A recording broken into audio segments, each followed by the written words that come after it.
Welcome to Cycle News. Welcome to the launch of Ducati's new Supermono Hypermotard in a slightly damp Valencia in southern Spain. Now, normally when a bike is released or when we review a bike here at Cycle News, it's got 4% this and it's 10% this and rigidity has improved by 20%. But there isn't a predecessor to this bike. This is a completely new model by Ducati.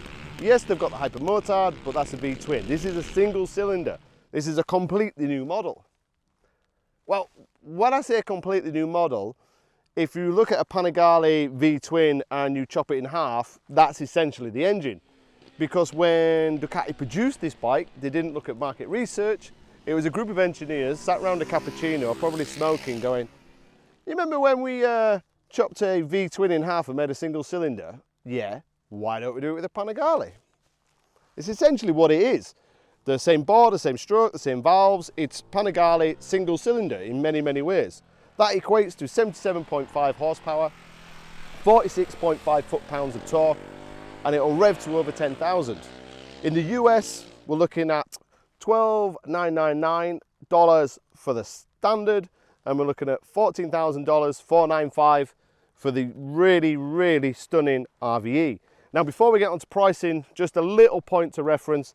This is laden with accessories, the full raced exhaust, it's got an air filter, it's got the different pegs, it's got slightly different mapping. So once you start adding the numbers, this gets to $16,000, $17,000, which is a lot of money. But in terms of negativity, that's kind of the only negativity I can really think of. We've had the opportunity to ride both bikes today, and as you can tell, the weather's not been perfect, but it's been interesting for me because when it was wet, we rode the standard bike on the standard Rosso 4 rubber. We put it in wet mode, we turned up the traction control to maximum, we turned up the ABS to maximum, we put the wheelie control on. We made that bike as safe as possible with limited power in the wet mode and just rode it round so we could learn the track and learn the lines. Fueling was soft, felt 100% safe. Every time I gassed it, it would slide a little and just hold it. Perfect. Really, really impressed by the wet mode. And then as it's dried out, we've gone into the more aggressive modes, which are full power. We've turned down the traction, I turned off the anti-wheelie, and I've played around with this slide control. It's an ABS slide control on the way in. Now, if you've never ridden a Supermoto before, to slide a bike into a corner, you've essentially got to smash down the gearbox, balance the biting point on the clutch and balance the back brake and kind of control the slide going in. Now, if you're in 3 and mode 2 in the slide control going in, you can forget about the clutch, jump on the back brake as hard as you want and let all the clever rider aids sort it out, and it will slide out if you want it to and slide back in. Obviously, you can't come out of pit lane and be Marc Marquez. You've got to build up to it. You've got to start to feel it. But the rider aids are there to allow you to have fun sliding the bike in. It doesn't make you any faster really around the track. It's more for showing off in front of your mates, but isn't that what motorcycling's all about? And I really love the fact that there was a safe way and an easy way to slide a bike into the corner. But it's not all about a sophisticated rider aids. In the afternoon, we tried the full fat version. We tried the anti-wheelie, which means you have different levels of wheelie. So if you're on the maximum, it will hold the wheelie pretty high, but that's the optional extra that you get with the race system because that's not road legal. But there is an anti-wheelie as standard, but it just kind of hovers the wheelie rather than getting it vertical. But once it started to dry out, once we got the slick tyres on, we could then start to try the handlings, try the power, push the limits of the bike. What's really interesting is the throttle from like 0 to 20%, that connection. Usually with a big single, that connection is quite aggressive, which then puts strain under the back tyre, which means then you need the rider aids. But this felt actually, even in the high modes, quite soft for a big single.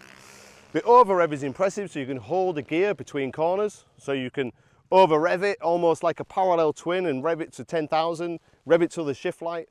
And what's also interesting is the weight bias, the way the bike turns and the way the bike steers. It doesn't feel like you're forcing the bike to do anything it wasn't designed to do. I ride it knee down in a conventional kind of style, and when you've got loads of weight on the front, you can feel what the front's doing, you can feel what the rear's doing. It doesn't feel like you're riding a bike with long travel suspension like you can on some supermotos. You don't have to ride it aggressively on the brakes to get it to turn. It just turns really naturally.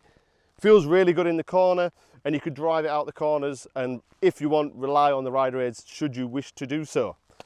Really impressive bike. It's been impressive to ride both bikes, and considering this is Ducati's first supermoto with a single cylinder engine for, well, ever, they've hit the mark really high. They're really pushing the competition. It'll be interesting when we put it against the competition, because essentially the Husqvarna, the KTM and the Gas is essentially the same bike.